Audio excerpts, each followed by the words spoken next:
Hello दोस्तों, नमस्कार। आप सभी लोगों का द प्रॉफिट वुड चैनल पे हार्दिक स्वागत है। आज हम लोग बात करने वाले हैं कि स्टॉक मार्केट में आप सभी को पता है कि ऑप्शन बाइंग में आपने 3 वर्ड सुना होगा, in the money, out of the money और एट द मनी। ये तीनों क्या चीज़ है, कौन से स्ट्राइक प्राइस पे हमें इन तीनों का यूटिलाइज करना चाहिए, कब हमें इन द मनी पे बाय करना चाहिए, आउट ऑफ द मनी पे बाय करना चाहिए या एटीएम पे बाय करना चाहिए।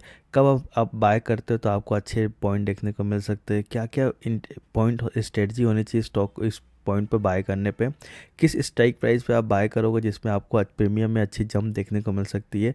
सारे पॉइंट इस टॉपिक में डिटेल में कवर करने वाला हूँ। इससे पहले मैं आपको बता दूं, अगर आप हमारे चैनल पर पहली बार विजिट किए हो तो आप हमारे चैनल को सब्सक्राइब करें, जिनसे आपको काफ़ी नॉलेजेबल वीडियो देखने को मिल सकती है। आइए अपने टॉपिक पर आते हैं। आज हम लोग सिंपली बात करने वाले हैं कि इन द मनी क्या होता है। आपने बहुत बार नाम सुना होगा आईटीएम। आईटीएम का मतलब होता है इन द मनी। एक होता है ओटीएम। ओटीएम का मतलब होता है आउट ऑफ द मनी, और एक होता है एटीएम। एटीएम का मतलब होता है एट द मनी। ये तीन चीज़ क्या होती है, ये तीनों चीज़ पे आपको कैसे बेनिफिट मिल सकती है। अगर आप ऑप्शन बायर हो तो आपको ये तीनों पॉइंट जानना बहुत ज़रूरी है। अगर आपने ये तीन का मतलब नहीं जानते हो तो आप कभी भी ऑप्शन बाइंग में पैसा नहीं कमा पाओगे। पैसा कमाने के लिए आपके लिए बहुत ही मुश्किल आपको देखने को मिल सकता है। आपको यही नहीं पता चलेगा कि किस पे बाय करोगे तो आपको निफ्टी का कितने पॉइंट जंप देखने को मिल सकता है। अगर आपने इस पॉइंट को डिफाइन कर लिया तो आपको ऑप्शन बाइंग में बहुत ही ईजी होगा पैसा कमाना। तो आइए इस तीनों टॉपिक में डिटेल में थोड़ा और भी डिस्कस करते हैं। सपोज आप मान लीजिए कि मार्केट निफ्टी चल रही है, निफ्टी के एग्जांपल लेते हैं अपन। निफ्टी चल रही है 25,200 के पास, ठीक है।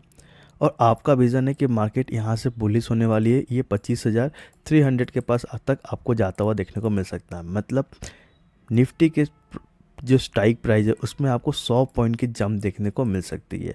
तो इस 100 पॉइंट पे आपको कौन से स्ट्राइक प्राइस पे प्रीमियम बाय करना चाहिए, इस बात को समझना बहुत ज़रूरी है। पहला है in the money. In the money पे अगर आप बाय करते हो तो आपको क्या बेनिफिट देखने को मिल सकता है, इस पॉइंट को समझते हैं। अगर आप इन द मनी पे किसी भी स्टॉक को बाय करते हो, किसी भी प्रीमियम को बाय करते हो, तो सबसे पहला पॉइंट है कि आपके प्राइस थोड़े ज़्यादा देखने को मिल सकते हैं। मतलब आपकी जो मनी है वो ज़्यादा आपको लगना देखने को मिल सकता है। जहाँ यहाँ पे समझ लो, अगर आप इन द मनी पर किसी भी स्टॉक को बाय करते हो, अगर एक लॉट बाय करते हो तो आपको 10,000 से 12,000 का इन्वेस्टमेंट करते हुए देखने को मिल सकता है। बट इसका बेनिफिट क्या होगा, इस बात को समझते हैं। इन द मनी पे अगर आपने स्टॉक को बाय किया है और 100 पॉइंट निफ्टी में जंप आई है तो आपको 100 पॉइंट की जगह आपको प्रीमियम में 50 टू 60 पॉइंट की जंप देखने को मिल सकती है। ये सबसे एडवांटेज पॉइंट है जो आपको कोई भी बताता नहीं है। मतलब अगर आप एक लॉट जो 75 का आपको देखने को मिल रहा है, उसमें सिंपली आपको 50 पॉइंट की जंप देखने को मिल सकती है। 50 से 60 पॉइंट की तेज़ी देखने को मिल सकती है अगर निफ्टी के स्टॉक प्राइस में 100 पॉइंट की मूवमेंट आपको देखने को मिलती है। आपके पैसे ज़्यादा मिलते हैं लगते हैं तो आपके जो प्राइस प्रीमियम के जो पॉइंट है वो भी आपको एक्स्ट्रा देखने को मिलते हैं, तो ज़्यादा देखने को मिलते हैं।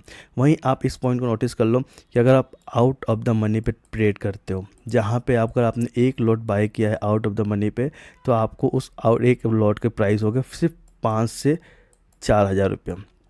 अगर आप इस स्टॉक को बाय करते हो, निफ्टी के प्राइस को बाय करते हो, तो 5,000 से 4,000 आपको इन्वेस्टमेंट करना होगा। उस इन्वेस्टमेंट में आपको 100 पॉइंट अगर निफ्टी जंप करती है तो उस 100 पॉइंट में ओनली 20 टू 25 पॉइंट की आपको जंप देखने को मिल सकती है। जहाँ इन द मनी पे आईटीएम पे अगर आप बाय करते हो तो आपको 50 से 60 पॉइंट जंप देखने को मिल सकता है। वहीं आप अगर ओटीएम पे बाय करते हो तो आपको सिर्फ 20 से 25 पॉइंट ही जंप देखने को मिलता है।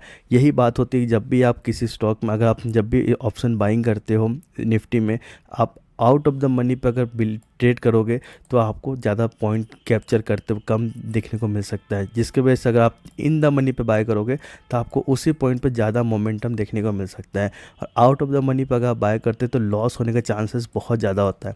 इसी वजह से स्टॉक मार्केट में काफ़ी बिगनर है, वो सिर्फ प्राइस देखते कि उनका इन्वेस्टमेंट हमेशा कम पैसा होता लगता है, 5 से 4 हज़ार का इन्वेस्टमेंट लगता है तो उनको लगता है कि बहुत ही सही है।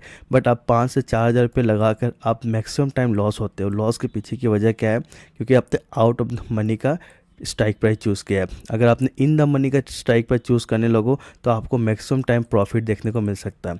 वहीं आप एट द मनी की बात कर ले, एटीएम की बात कर ले, एटीएम पे सेम अगर 100 पॉइंट की जंप आती है निफ्टी में तो 100 पॉइंट पे आपको सिंपल 30 टू 35 पॉइंट की जंप देखने को मिल सकता है। ये सब कैलकुलेटिव है, जिसकी वजह से मैं आपको मल्टीपल्स टाइम बताता हूँ कि ये सब एनएससी की वेबसाइट पे भी आपको देखने को मिल सकता है कि 100 पॉइंट पे कितने मोमेंटम आपको देखने को मिल सकते हैं। अगर 100 पॉइंट जंप करती है, अगर आप एट द मनी पे बाय करते हो और 100 पॉइंट जंप करती है तो आपको 30 से 35 पॉइंट की जंप देखने को मिल सकती है।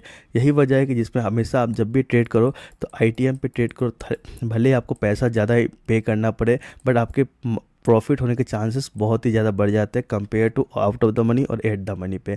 फिर हम लोग इस पॉइंट को डिस्कस करते हैं, कैसे डिसाइड करें कि किस पॉइंट पे आपको बाय करना चाहिए। सिंपली आप देख सकते हो कि मार्केट अभी आपको किस पॉइंट पे चलते हुए देखने को मिल रही है। यहाँ पे आप देख सकते हो जो एट द मनी आपको देखने को मिल रहा है वो 26,150 के पास देखने को मिल रहा है, क्योंकि मार्केट अभी 26,160 के पास चल रही है। तो 26,100 के पास आप प्राइस देख सकते हो, कॉल का प्राइस होगा 138 के पास देखने को मिल रही है। वहीं 26,100 का प्लान लेते हो तो आपको 169 के पे करना पड़ेगा एक लॉट पे। 26,050 का आप देख सकते हो तो प्राइस आपको 205 के पास चलता हुआ देखने को मिल रहा है। तो आप जब भी मुझसे पूछो कि हमेशा ये जो पॉइंट है यहाँ पे आपको देखने को मिल रहा है, ये है इन द मनी। यहाँ पे आप जैसे नीचे आओगे आप देख सकते हो यहाँ पे 86 रुपये पे करना है, 65 रुपीज़ पे करनी पड़ी, 47 रुपीज़ ये है आउट ऑफ द मनी। और ये जो प्राइस आपको देखने को मिल रही है 150 का, ये है एट द मनी। तो हमेशा जब भी आप किसी भी ऑप्शन को बाय करते हो तो आप मल्टीपल्स टाइम ट्राई करो कि अगर 26,150 के पास चल रही है तो आप 100 पॉइंट ऊपर के प्राइस को बाय किया करो। मीन्स अगर मार्केट चल रही 26,150 के पास तो आप 26,050 का बाय करोगे, जिसमें आपको 200 रुपये भले पे करना पड़े, पर 200 रुपीज़ 75 अगर मल्टीप्लाई करते हो आप तो एटलीस्ट आपको 15,000 समथिंग का इन्वेस्टमेंट करना होगा। इस इन्वेस्टमेंट में आपके सबसे बेनिफिट वाले पॉइंट क्या है कि अगर यहाँ से 100 पॉइंट ऊपर जंप करती है तो आप सिंपल देख सकते हो 205 से आपको सिंपल यहाँ पे कितने पॉइंट के डिफरेंस देखने को मिला, 170 से 205 में सिंपल आपको 35 पॉइंट का या 50 पॉइंट का जंप देखने को मिल सकता है। मतलब आप एक बात नोटिस करके रख सकते हो कि अगर आप स्टॉक यहाँ से 150 से अगर 250 रुपये जाती है, 100 पॉइंट की जंप दिखती है, तो आप 200 से 138 का जो पॉइंट कैप्चर करोगे तो आप देखते हो कि सिंपल आपको 40 से 60 पॉइंट का पॉइंट देखने को मिल रहा है। यही मैं पॉइंट आपको बताना चाह रहा हूँ कि अगर आप इन द मनी पे जब भी बाय करोगे तो आपको 100 पॉइंट की जंप पे आपको 40 से 60 पॉइंट का कैप्चर देखने को मिल सकता है। सिंपल एक और आपको पॉइंट बताता हूँ मैं कि आपको किस time eight the money by करना चाहिए, किस time in the money by करना चाहिए, किस time out of the money by करना चाहिए। आपको ये पॉइंट भी जानना बहुत ज़रूरी है, जिसमें आपको काफ़ी चीज़ें क्लेरिफाई हो जाए कि किस पॉइंट पे बाय करना चाहिए। जब भी आप मॉर्निंग के टाइम में मॉर्निंग के टाइम मीन्स 9:15 से अगर आप ट्रेड कर रहे हो एटलीस्ट 9:45 तक, इस टाइम पे आप जब भी इन्वेस्ट प्लान कर रहे हो बाय करने का तो आप एटीएम पे बाय कर सकते हो। ठीक है, एटीएम पे बाय कर सकते हो क्योंकि उस टाइम मोमेंटम बहुत फास्ट होता है मार्केट का, जिसकी वजह से आप एटीएम पे ही बाय करोगे तो आपको अच्छे पॉइंट कैप्चर करने को मिल सकता है। मीन्स 30 to 35 के अकॉर्डिंग आपको वहाँ 40 पॉइंट भी जंप देखने को मिल सकता है अगर आप एटीएम पे बाय करते हो तो।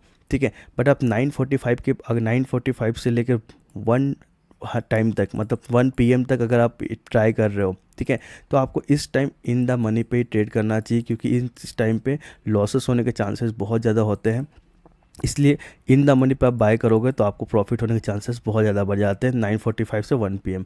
बट 1 PM से अगर आप 3 PM का ट्रेड करते हो, बट इसमें कंडीशन क्या है, अगर आपका विज़न है बुलिश, अगर मार्केट का ट्रेंड आपको बुलिश देखने को मिल रहा है, विज़न बुलिश देखने को मिल रहा है, तो आपको इस टाइम पे ओटीएम प्लान करना चाहिए, जिसमें आप एक रिस्क ले रहे हो कि मार्केट अगर आपके फेवर में ट्रेड करेगा तभी आपको एक अच्छा रिवॉर्ड देखने को मिल सकता है। मीन्स मार्केट अगर 1 बजे के बाद अगर 300-400 पॉइंट जंप करता है या मिनिमम 200 पॉइंट पे जंप करता है तो आपको इस पॉइंट पे आउट ऑफ द मनी पे प्रॉफिटेबल अच्छा देखने को मिल सकता है।